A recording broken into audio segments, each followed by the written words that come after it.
Olá, hoje nós vamos estudar os capítulos 7 a 9 do livro de 1 Reis.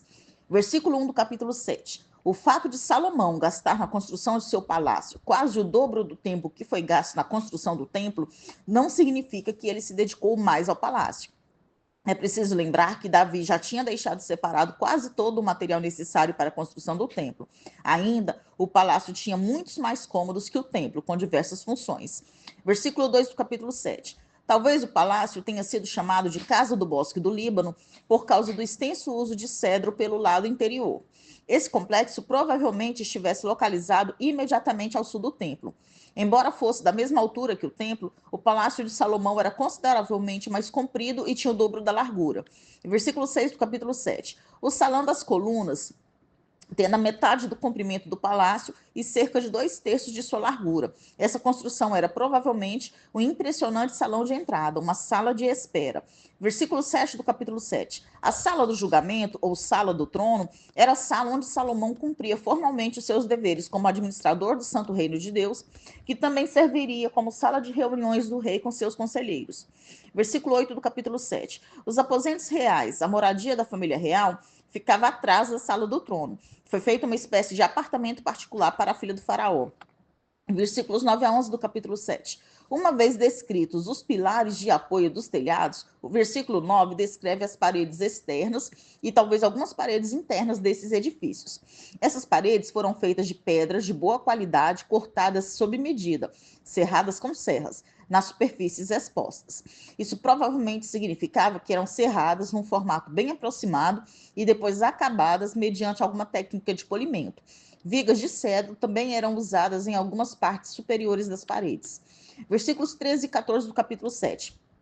Esse Irão não deve ser confundido com o rei fenício do mesmo nome, com quem Salomão ratificara um tratado para o suprimento de materiais e operários especializados.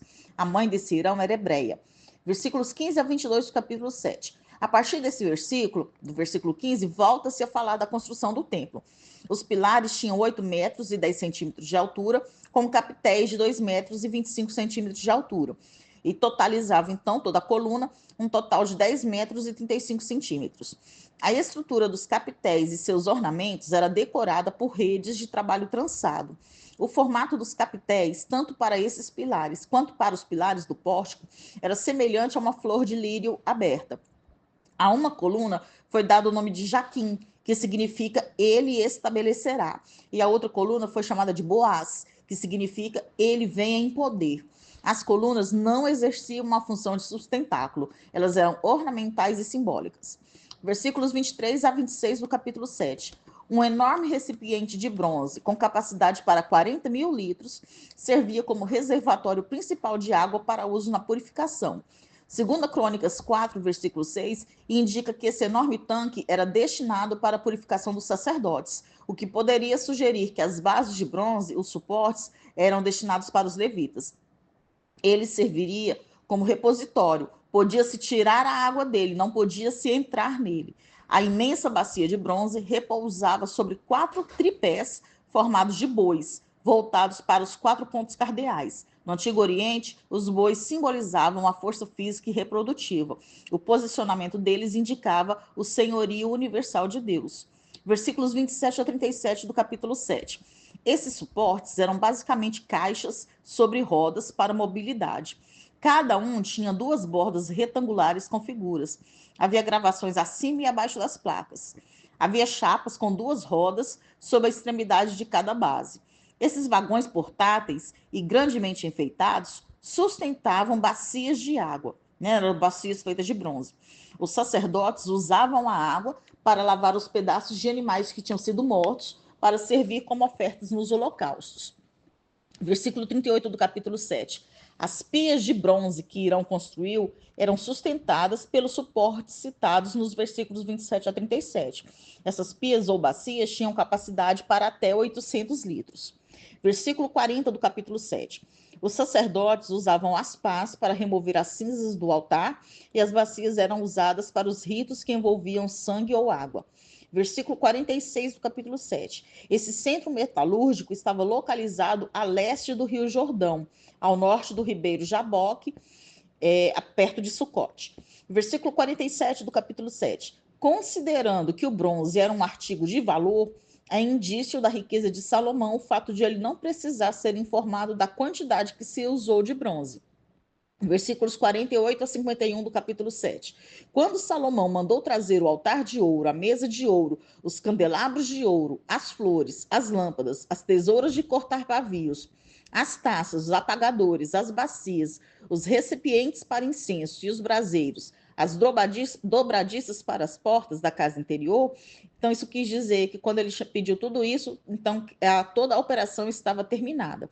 Todas as ofertas recebidas que não foram diretamente empregadas na confecção de objetos para o templo, elas foram guardadas na tesouraria para as despesas de futuros pactos e também para se formar um tipo de fundo nacional para os tempos de emergência. Agora nós vamos estudar o capítulo 8. Versículo 1 do capítulo 8. Salomão agiu aqui por intermédio das estruturas tradicionais das tribos e famílias. Ou sua burocracia real ainda não estava plenamente desenvolvida, ou ele cedeu às estruturas tradicionais como uma cortesia. A transferência da Arca do Santuário particular de Davi no Monte Sião para o novo Templo Nacional em Jerusalém restaurou a arca ao seu papel como símbolo religioso nacional.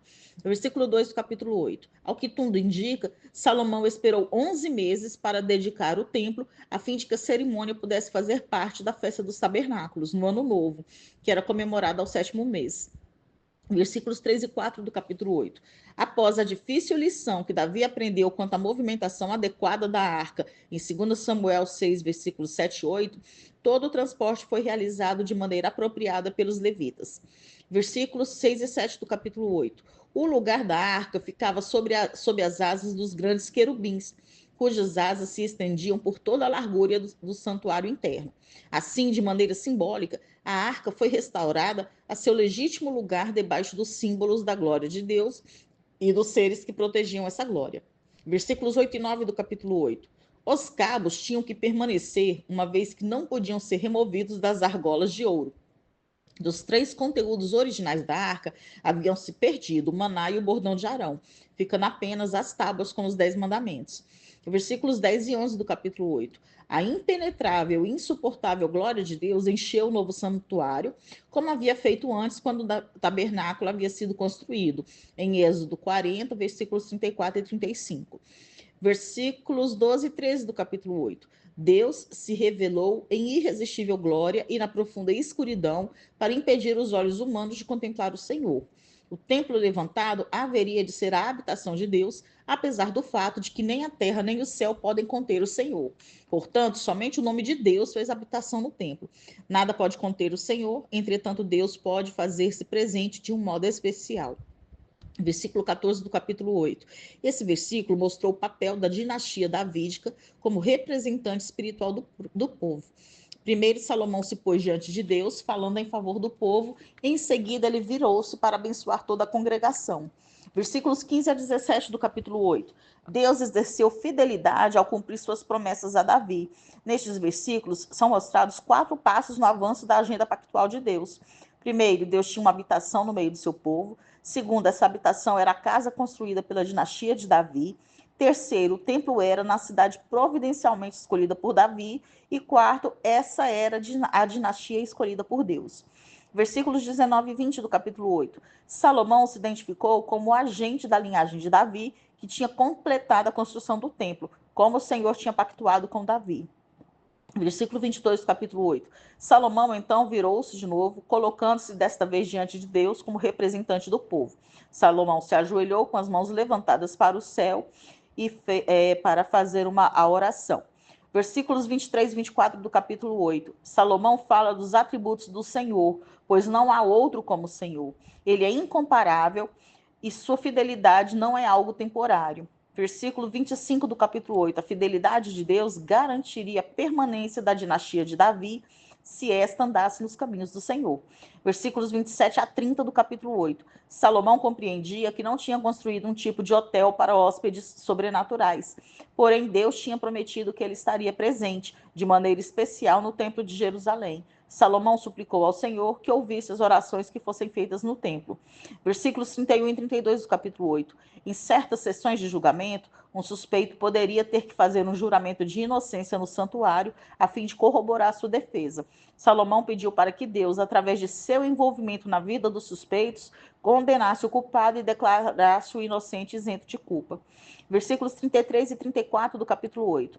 A derrota frente ao inimigo não era uma derrota por meio do Deus do inimigo, mas uma derrota de Israel por meio do próprio Deus, devido à infidelidade do povo. E não era incomum que o exército e o povo derrotado na guerra fossem deportados para outra terra. Salomão então pediu que Deus se mostrasse misericordioso e restaurasse aqueles que lhe pedissem perdão. Versículos 35 e 36 do capítulo 8. Da mesma maneira que Deus dirigia a sorte do seu povo na guerra, assim também Deus controla o mundo na natureza. A seca era uma das maldições da aliança. Versículos 37 a 40 do capítulo 8. Outros desastres naturais também eram ocasiões para se orar a Deus. O Senhor ouviria, perdoaria e recompensaria de acordo com o que a pessoa merecesse.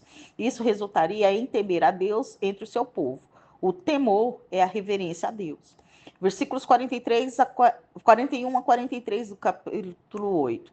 O estrangeiro ouviria sobre as obras de Deus e então oraria na direção do templo. Salomão pede que Deus ouça a oração do estrangeiro. Aqui vemos que já havia o pensamento de que o Senhor era para todos os povos da terra que quisessem servi-lo. Versículos 44 e 45 do capítulo 8. Salomão referia-se aqui às atividades militares empreendidas por ordem divina. Versículos 46 a 50 do capítulo 8. As palavras de Salomão não visavam justificar seus pecados ou os de Israel. Pelo contrário, expressavam a verdade que, sendo o pecado universal, existe sempre a possibilidade do povo de Deus desviar-se. O exílio para longe da terra prometida era uma das mais severas maldições da aliança no Sinai. Estar fora da terra de Israel não significava que as promessas de Deus deixariam de ser operantes. Salomão rogou a Deus que fizesse com que os captores dos exilados israelitas mostrassem misericórdia para com seus cativos.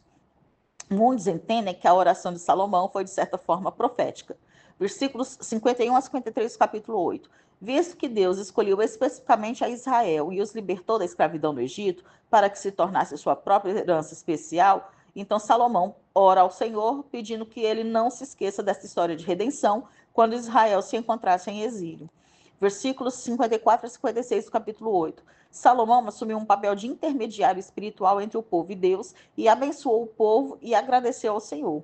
Depois de consideráveis reviravoltas no período do vagar pelo deserto e da conquista, Israel tinha esperado o cumprimento das boas promessas feitas por intermédio de Moisés, seu servo.